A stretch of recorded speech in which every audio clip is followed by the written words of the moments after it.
vous dire aussi. Je vous mettrai des liens qui vous expliqueront comment on coud les élastiques et les rubans. Moi j'ai pas envie de vous faire ça, en fait je l'avais préparé cette vidéo quand j'ai fait ça pour ces pointes là.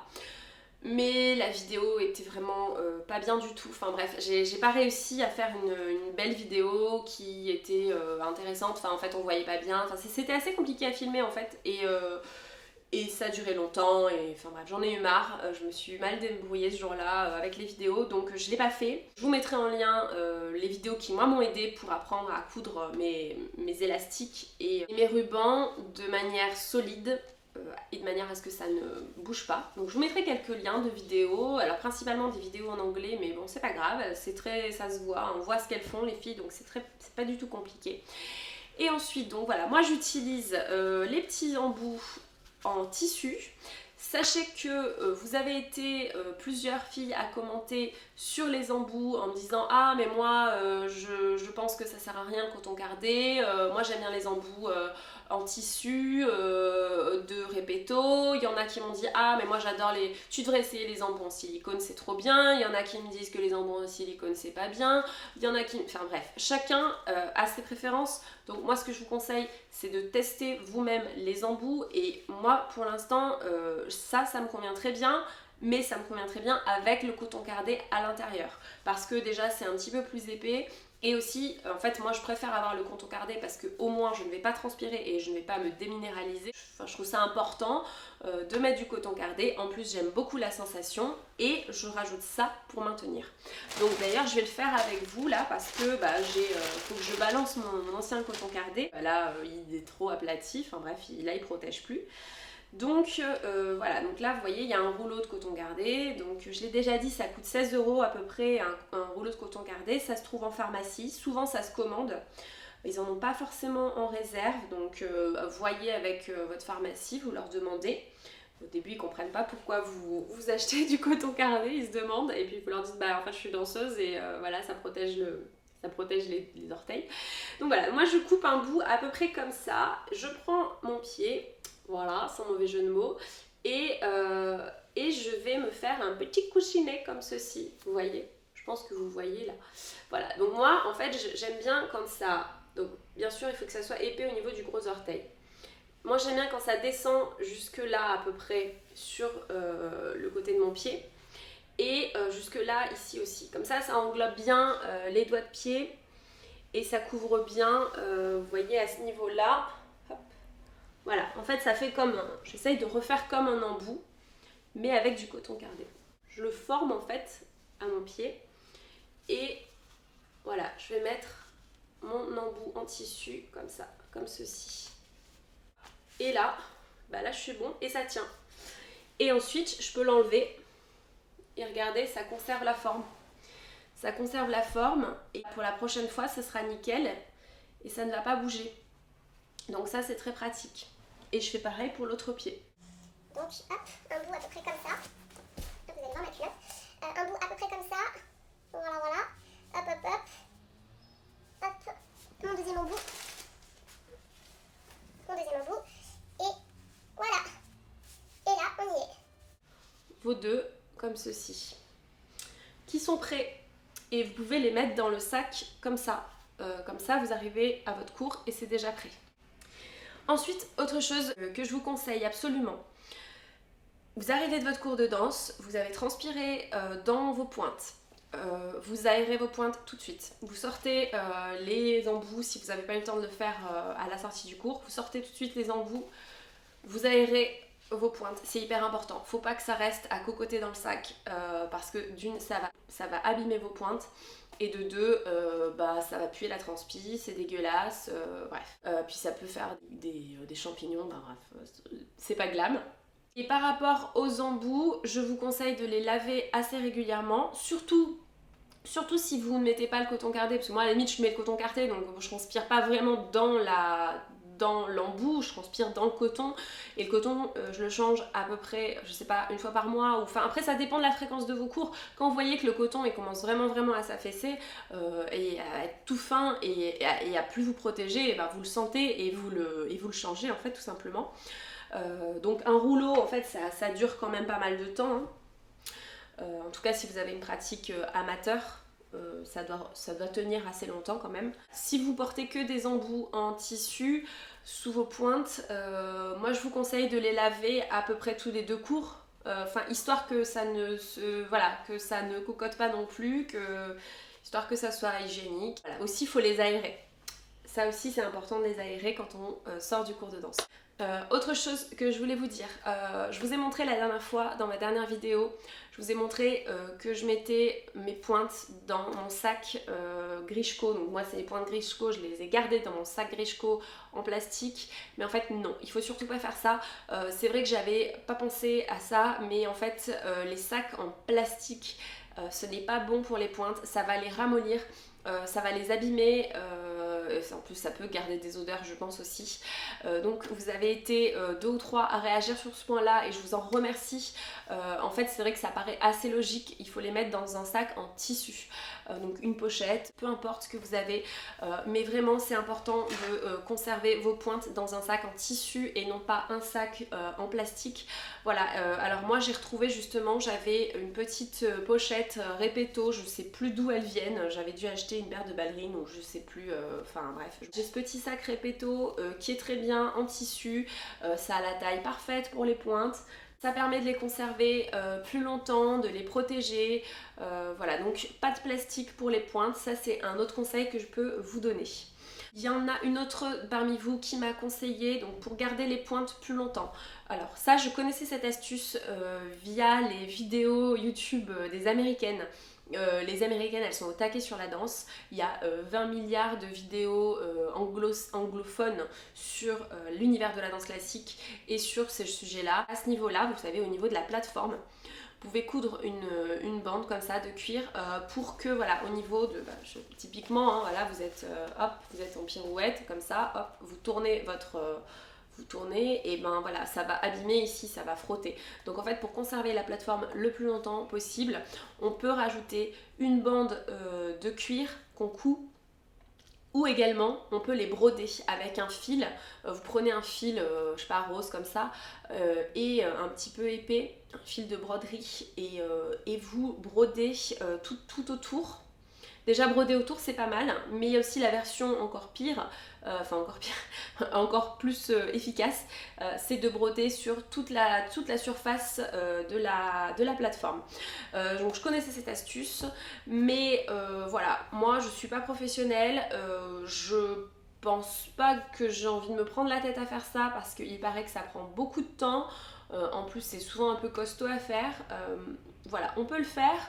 Moi je vous conseille de le faire si vous êtes en voie de professionnalisation et que vous avez, je sais pas, 6 heures de danse par jour, 8 heures de danse par jour, je sais pas. Là vous pouvez le faire pour faire durer vos pointes plus longtemps. Je comprends que ce soit un investissement, enfin si on passe 1 heure à faire ça, mais que la pointe dure, je sais pas, 2 semaines de plus, 3 semaines de plus, je comprends que ce soit important de le faire, mais pour une amatrice comme c'est mon cas, moi j'ai pas besoin de faire ça, je considère que voilà, j'abîme pas mes pointes tant que ça. Voilà, donc ça c'est au choix, c'est une astuce possible. Je vous mettrai 1 ou 2 liens de vidéos vous expliquant comment on brode ces chaussures. En fait en anglais c'est how to down your point shoes. Mais en tout cas c'est un bon conseil, donc merci à toi qui m'a donné ce conseil. Merci aussi aux filles qui m'ont donné le conseil pour protéger les pointes dans un sac en tissu et non pas un sac en plastique. Donc voilà, très important, merci beaucoup. Je voulais juste vous rappeler donc un petit peu les points essentiels de cette vidéo qui a peut-être été un petit peu chaotique. Pour moi, quand vous allez essayer votre paire de pointes, votre première paire de pointes. Pour moi, il faut que vous essayiez de nombreuses paires de pointes parce que vous allez tâtonner sur les différentes sensations des différentes pointes et des différentes marques, etc., des différents modèles. Donc essayez plusieurs paires, c'est très important. Essayez plusieurs marques. Au sein de chaque marque, essayez plusieurs modèles. Au sein de chaque modèle, essayez plusieurs largeurs, plusieurs pointures également. C'est très important pour vraiment sentir les différences entre les différentes pointes. et voilà, et vous dire ah bah tiens c'est dans celle-ci que je me sens le mieux et voilà, c'est là-dedans où j'ai le moins mal, donc voilà, c'est comme ça qu'il faut procéder, c'est un petit peu par élimination au début et petit à petit, voilà, moi je sais pas, quand les Grishko seront destroy, je sais pas, je vais peut-être réessayer des Grishko, mais si ça se trouve mon pied d'ici là aura encore changé, surtout que là en ce moment je suis en train de faire pas mal de progrès, donc mon pied est en train de se renforcer énormément. J'ai remarqué que mon pied avait changé de forme depuis l'an dernier, c'est assez impressionnant. Je suis vraiment en train d'acquérir un coup de pied très différent voilà, depuis que je pratique les points.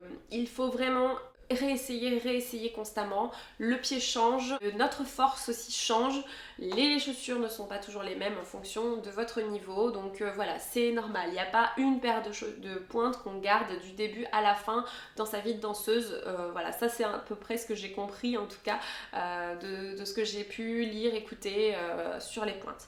Un conseil que je peux vous donner, ne vous dites pas je veux cette marque de pointe là absolument. Non, on choisit pas sa paire de pointe en fonction de la marque. Ça peut votre prof peut vous guider. Moi, ma prof m'avait orientée sur les Fried. Il se trouve que pour moi, à ce moment-là de mon évolution de danseuse, ça ne fonctionne pas pour moi les Fried. Peut-être que dans 1 an, 2 ans, j'aurai des frites, je ne sais pas. Je suis là pour tester, voilà, on tâtonne, on teste. Et aussi, ce que je voulais vous dire, c'est que chacun son rythme et chacun son pied. Chacun a sa morphologie, chacun a un pied différent. Donc c'est vraiment très important de respecter sa morphologie. Et aussi, c'est très important de respecter son rythme. Ne pas forcer. Et je veux dire, chacun évolue au niveau de la danse, et surtout chacun progresse différemment. Voilà, moi j'ai beaucoup progressé sur la danse. J'avais moins progressé sur la force de mon corps. J'ai progressé récemment en fait sur la force de mon corps. En fait chacun évolue. Il y en a, ils sont très forts dès le début, ils ont beaucoup de force dans le corps. Mais ils évoluent moins bien au niveau de la posture, au niveau de la grâce, au niveau de la gestuelle, du côté artistique. Tout le monde est très différent de ces points de vue-là. Donc ne vous mettez pas la pression par pitié et respectez vos rythmes, respectez vos progressions, parlez-en à votre prof si vous avez envie de monter en pointe. Voilà, moi j'ai pas osé en parler pendant assez longtemps et finalement quand j'en ai parlé, ma prof m'a dit bah oui, il n'y a aucun problème, tu peux monter en pointe. Ah, d'accord, mais sinon tu comptais me le dire quand? Donc voilà, en fait moi je pensais qu'on allait me dire que ça allait être très solennel et qu'on allait me dire voilà, ça y est, maintenant tu mérites de monter en pointe. Mais non, c'est aussi à vous de chercher à monter en pointe et à le faire savoir à votre prof. Et moi ça c'est vrai que c'était pas quelque chose qui me paraissait naturel à faire. J'avais l'impression que c'était quelque chose qu'on devait mériter comme ça, qu'on devait se battre pour y arriver. Et en fait non. Enfin oui, on doit se battre pour y arriver, mais on peut demander à son prof. Faites comme bon vous le semble et parlez avec votre prof si c'est quelque chose qui vous tient à cœur. Voilà, moi je vous conseille d'être bien dans votre tête quand vous commencez les pointes. Parce que moi j'ai manqué pas mal de confiance en moi pendant des années là-dessus. Je me disais, moi je me mettais vraiment la pression, je me disais non mais tu n'y arriveras jamais ou tu y arriveras dans, je sais pas, dans 5 ans, machin. Enfin je me mettais vraiment des barrières dans la tête en fait. Et alors que non, on peut monter en pointe assez rapidement. Faut faire attention, faut se sentir prêt physiquement et puis voilà, de toute façon c'est votre prof qui vous dira si vous êtes prêt ou non à monter en pointe, donc ça c'est très important. Et si vous êtes sur le chemin des pointes, si vous êtes en train d'apprendre à monter en pointe, écoutez, bravo, félicitations parce que c'est vraiment un achèvement comme je l'ai dit. Enfin, en tout cas, pour moi, ça a été vraiment un moment extraordinaire dans ma vie. C'est vraiment, j'étais tellement fière. Et voilà, et quand on arrive à danser avec ses pointes et qu'on arrive à faire des tours piqués et des pirouettes avec les pointes, on est...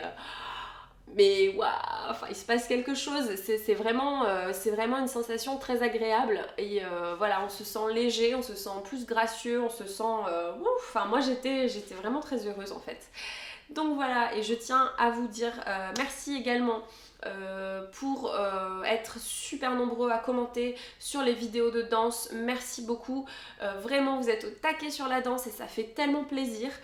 Merci également d'avoir regardé cette vidéo. Si vous avez des questions, n'hésitez pas, ça se passe en dessous. J'espère que j'ai été assez efficace. J'avais pas de questions assez précises peut-être sur les pointes, mais en tout cas voilà, je sais que ça m'a été demandé de faire une vidéo sur les pointes, donc bah voilà, c'est fait. J'espère que le contenu vous a plu et qu'il a été suffisant. Vous me demandez aussi si je vais faire des exercices à la barre ou même au milieu, voilà, vous montrer des exercices. Alors comme je vous l'ai dit, je ne suis pas professionnelle, hein, je suis seulement une amatrice, donc moi ça me gêne un petit peu de vous faire des exercices et peut-être de vous expliquer des choses qui ne sont pas assez bonnes ou de vous montrer des choses qui ne seront peut-être pas assez bien faites, surtout que je n'ai pas de barre chez moi. J'aimerais bien avoir une barre, j'étais censée en acheter une l'an dernier pour Noël et finalement j'ai pas eu les moyens, enfin j'ai eu, voilà, ça ne s'est pas fait, donc j'ai pas pu acheter de barre pour la maison et pour moi c'est un petit peu difficile de filmer au studio là où je pratique la danse, c'est un petit peu compliqué de le filmer, mais voilà, donc pour moi pour l'instant c'est pas encore ça, je pense pas vous faire tout de suite ce genre de vidéo. Après je pourrais vous donner des conseils techniques ponctuellement, ça pourra arriver. Notamment les erreurs à ne pas faire quand on est débutant, ça peut être une vidéo assez sympa. Autre chose que je voulais vous dire, surtout ne vous découragez pas et persévérez, c'est très important. Vous allez progresser, je ne me fais aucun souci pour ça. Si vous êtes passionné et dédié à la danse, il n'y a pas de raison, vous allez progresser. Et n'hésitez pas donc à commenter, à me faire des suggestions de vidéos sur la danse, à me poser toutes les questions qui vous intéressent. En tout cas, moi je vous remercie d'avoir regardé la vidéo, je vous remercie d'être aussi nombreux à me suivre et à me tenir au courant de vos avancées dans la danse, à me donner des conseils aussi parce que je sais qu'il y a des nanas bien plus professionnelles que moi et bien plus avancées dans la danse qui regardent les vidéos et qui commentent, donc merci beaucoup à vous également, c'est très gentil, ça me fait vraiment chaud au cœur tous vos encouragements, donc je vous embrasse très fort et je vous dis à très bientôt pour une prochaine vidéo de danse. Salut! Donc ça, hop, hop, hop, hop, hop.